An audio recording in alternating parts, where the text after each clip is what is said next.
Welcome to American Dream Machines. Everybody wants a piece of the American dream. American Dream Machines is rock and roll and beautiful cars. It was Hendrix, Born to be Wild, and Heavy Metal Thunder. These were the designs of Harley Earl, a masterpiece grille. These are the cars that people dreamed about in the 50s, and they still dream about them today. True works of art on four wheels. Welcome to Car Heaven. The quality of our cars every year gets better and better, and this 4,000 square foot studio tells no lies. American Dream Machines was inspired by the fire-breathing big block designs of Duntop and Bill Mitchell. These were the baddest cars in 1967. It's not all about the numbers. If we can get 500, 600, 700 horsepower in one of these street beasts, it's a whole lot of fun.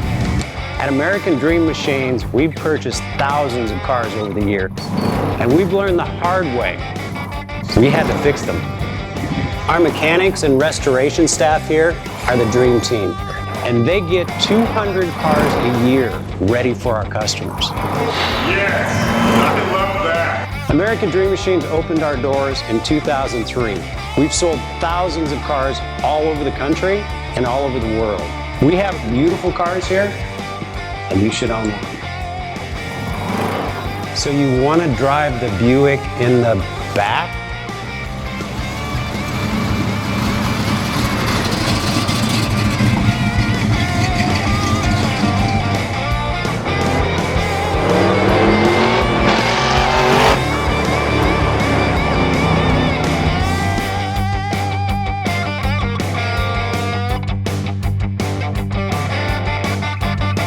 Just living the dream.